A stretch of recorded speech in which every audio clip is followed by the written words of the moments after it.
In early November 1970, the world's attention was elsewhere. The rhythms of life in East Pakistan, a densely populated and desperately poor region, continued as they always had. Fishermen prepared their nets, farmers tended to their rice paddies, and families gathered in simple homes built of mud and thatch. The air was warm and heavy with the familiar humidity of the coast. People lived by the tides and the seasons, their existence deeply intertwined with the vast delta that fed them. They knew the moods of the Bay of Bengal, but they could not know what was stirring far out on the water, a monster gathering its strength in silence. On November 8th, a faint depression began to swirl in the southern reaches of the bay. It was a common enough occurrence in this volatile season, a small disturbance that meteorologists noted but did not yet fear. However, this was no ordinary system. Fueled by the unusually warm ocean waters, the depression began to feed, growing larger and more organized with each passing hour. By the next day, it had intensified into a tropical storm, a spinning vortex of wind and rain. It moved slowly northward, a predator stalking its prey, its path aimed directly at the most vulnerable coastline on Earth. No one on the ground knew it was coming. The storm, later named the Bola cyclone, continued its relentless march. By November 11th, it had achieved the terrifying status of a severe cyclonic storm. Its winds howled at speeds exceeding 115 miles per hour, with gusts reaching a devastating 155 miles per hour. A massive eye formed at its center, a deceptive calm surrounded by a churning wall of fury. The storm was a perfectly engineered machine of destruction, a colossal engine of wind and water that was now bearing down on the low-lying islands and coastal plains of East Pakistan. The people, in its path, slept, worked, and lived, completely unaware of the apocalypse gathering just over the horizon. This was a time before the instant communication we know today. There were no 24-hour news channels broadcasting weather maps, no smartphone alerts pinging in every pocket. Information traveled slowly, if at all. For the millions living in scattered remote villages along the coast, the world was often no larger than their immediate community. Their knowledge of storms was passed down through generations, stories of past floods and high winds, but no story, no memory, could have prepared them for the scale of the cataclysm that was now just one day away from making landfall and rewriting history forever. The technology to see the storm existed. India's meteorological service, with its more advanced radar systems, tracked the cyclone's ominous progress across the bay. They saw its terrifying intensification and its deadly trajectory.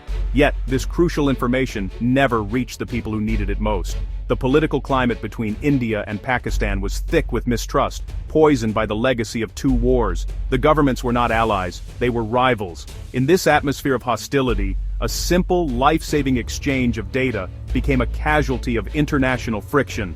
The warning that could have saved countless lives was never sent across the border. Within Pakistan itself, the system designed to protect its citizens was fractured and tragically flawed. The central government was seated in West Pakistan, 1,000 miles away, separated from the eastern wing by the vast expanse of India. Culturally, linguistically, and politically, the two halves of the nation were worlds apart. The government in Islamabad viewed East Pakistan less as an equal partner and more as a distant, troublesome colony. This neglect was starkly evident in the region's complete lack of a modern disaster preparedness infrastructure. There were no early warning sirens on the coast, no robust communication networks, and no established evacuation plans for the vulnerable populace. When the Pakistani Meteorological Department finally did issue a warning on the radio on November 12th, the day the storm would hit, it was a message doomed to fail. The central government had recently adopted a new simplified storm warning scale, ranging from 1 to 4, with 4 signifying a catastrophic event. But this new system was not widely understood in East Pakistan, where people were still accustomed to an older 1 to 10 scale. The official broadcast warned of a scale 4 storm. To the villagers and fishermen who heard it, the number sounded deceptively minor, suggesting a manageable threat, not the end of the world. This critical failure in communication sealed the region's fate. The warning was not just confusing, it was dismissed. People who had weathered storms rated 7 or 8 on the old scale felt little alarm at the news of a mere 4. They saw no reason to abandon their homes, their livestock, and their meager possessions for what sounded like a run-of-the-mill squall. The government's message, meant to save lives, instead fostered a false sense of security. As darkness began to fall on November 12th, millions of people remained exactly where they were, directly in the path of the deadliest cyclone in recorded history. The geography of East Pakistan was a trap waiting to be sprung. The region is a massive delta, the largest in the world, formed by the confluence of the Ganges, Brahmaputra and Meghna rivers. It is an intricate web of waterways, shifting silt islands, and low-lying plains. Much of this coastal land sits barely a few feet above sea level, making it exquisitely vulnerable to the wrath of the ocean. For centuries, this fertile land had given life to millions, allowing for bountiful harvests of rice. But its greatest gift was also its greatest weakness. There were no hills, no high ground, no natural barriers to stand against a surging sea. The very islands that dotted the coastline, such as Bola and Monpura, were little more than temporary accumulations of river silt. These chars, as they are known, are constantly being created and destroyed by the powerful river currents. Millions of people lived on these precarious lands, their homes built on soil that could be washed away in a single season. They were subsistence farmers and fishermen, among the poorest people on the planet, with no means to build stronger houses or to relocate to safer ground. They lived on the edge in every sense of the word, their survival dependent on the delicate balance of land and water. On the night of November 12, 1970, a celestial event conspired with the storm to make the impending disaster even worse. It was the night of a full moon. This astronomical alignment created a naturally occurring high tide, known as a spring tide, which was already causing sea levels to be about 20% higher than normal. The gravitational pull of the moon and sun, working in concert, was already drawing the ocean further inland.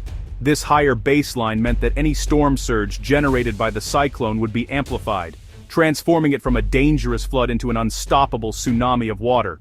The Bola cyclone was not just a storm of wind, it was a storm of water. Its powerful gales were pushing a massive dome of seawater toward the coast. This was the storm surge. When this surge arrived, it would not be crashing into a normal tide but into a tide already swollen by the full moon. The combination was apocalyptic. The land was flat, the tide was high, and the most powerful storm in history was about to make landfall. Nature had set the stage for a perfect catastrophe, a convergence of factors that would unleash a level of destruction that no one could have imagined. As night fell, the wind began to scream. It was a sound unlike any the villagers had ever heard, a physical force that tore at their simple homes. Thatched roofs were lifted into the darkness and disintegrated. Walls made of woven bamboo and mud dissolved under the onslaught. The cyclone made landfall with a fury that felt supernatural, its winds acting like giant scythes, leveling everything that stood in their path. For those caught in the storm's direct path, there was nowhere to hide. The very structures, meant to provide shelter, were ripped apart, leaving families exposed to the terrifying power of the elements. Then came the water. It did not rise slowly like a typical flood. It arrived as a solid wall. The storm surge, amplified by the high tide, was a colossal wave estimated to be up to 35 feet high. It moved with incredible speed, a liquid bulldozer that swept over the islands and coastal plains in an instant. It was the ocean itself, rising up and claiming the land. Houses, trees, and people were lifted and carried away by the churning, debris-filled torrent. Many were asleep, caught completely by surprise as the sea burst into their homes and dragged them into the violent darkness.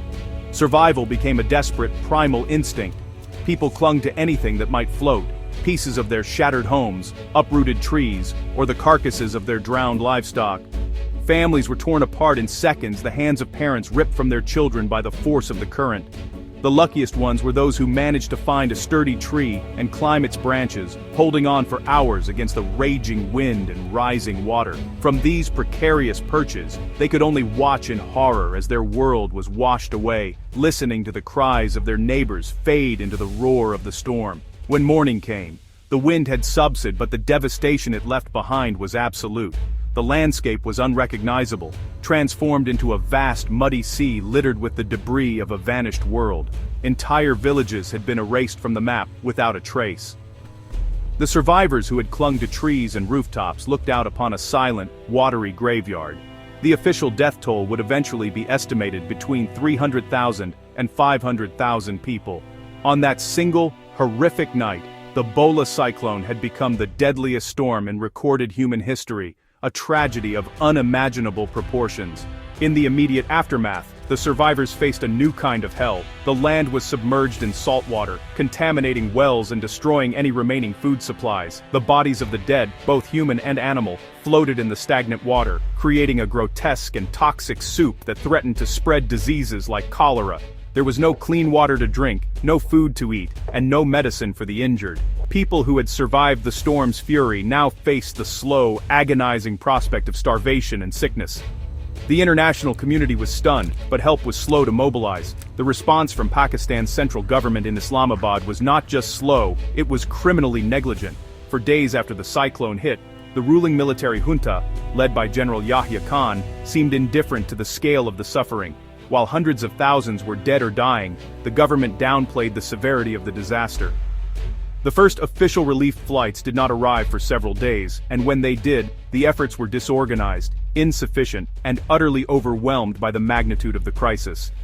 The people of East Pakistan, already feeling like second-class citizens, felt completely abandoned by their own country. This sense of abandonment quickly curdled into a deep and lasting rage. The people of East Pakistan saw the government's pathetic response as the ultimate proof of the contempt in which they were held. The cyclone had not just destroyed their homes, it had destroyed any remaining faith in a united Pakistan. Political leaders in the East, most notably Sheikh Mujibur Rahman of the Awami League, channeled this public fury. He toured the devastated areas, condemning the government's incompetence and calling the disaster a man-made famine. The storm had laid bare the deep political and cultural chasm that separated the two wings of the nation. The upcoming national election, scheduled for just a few weeks later, in December 1970, became a referendum on the government's failure. Fueled by grief and anger, the people of East Pakistan voted in overwhelming numbers for the Awami League, which had campaigned on a platform of regional autonomy. The party won a landslide victory, capturing nearly every seat in the Eastern Wing and securing an absolute majority in the National Assembly. The cyclone had washed away the old political landscape, replacing it with a unified call for justice and self-rule that the government in Islamabad could not ignore. The election result was a political earthquake, but the ruling elite in West Pakistan refused to accept it. They were unwilling to hand over power to Sheikh Mujibur Rahman and the Bengali nationalists they despised. The refusal to honor the democratic outcome pushed East Pakistan to the breaking point. The anger that had simmered after the cyclone now boiled over into a full-blown movement for independence. The catastrophic failure of the state to protect its citizens became the final, unforgivable sin. In March 1971, the Bangladesh Liberation War began, a bloody conflict that would end 9 months later with the birth of a new nation, Bangladesh. The Bhola cyclone, therefore, was more than a natural disaster. It was a political catalyst. It exposed the rot at the heart of the Pakistani state and gave the people of East Pakistan a unified cause. The storm that had taken so many lives ultimately gave rise to a new country. In the wake of the tragedy, the world also began to learn crucial lessons about disaster management. The World Meteorological Organization, horrified by the preventable loss of life, established its tropical cyclone program. This initiative was created to improve forecasting, standardize warning systems, and ensure that crucial information could be shared across borders, regardless of political tensions. Bangladesh, born from the crucible of disaster, became a world leader in preparing for it. The new nation invested heavily in building a sophisticated early warning system. Thousands of cyclone shelters, sturdy, elevated concrete structures, were built along the vulnerable coastline. A vast network of volunteers was trained to spread warnings village by village, using megaphones, bicycles, and flags. The confusing number scales were replaced with simple, unambiguous signals that everyone could understand. The country was determined to never again be caught defenseless against the fury of the Bay. Today, when a cyclone forms in the Bay of Bengal, the outcome is vastly different. Advanced meteorological satellites track its every move. Warnings are broadcast clearly and repeatedly on radio, television, and mobile phones. Millions of people can be evacuated to safe shelters in a matter of hours. While storms still cause damage, the massive loss of life, seen in 1970, has been prevented time and again. The echoes of Bhola still resonate, a permanent reminder of the price of neglect and the life-saving power of preparedness. The storm that changed history now serves as a solemn lesson for the entire world.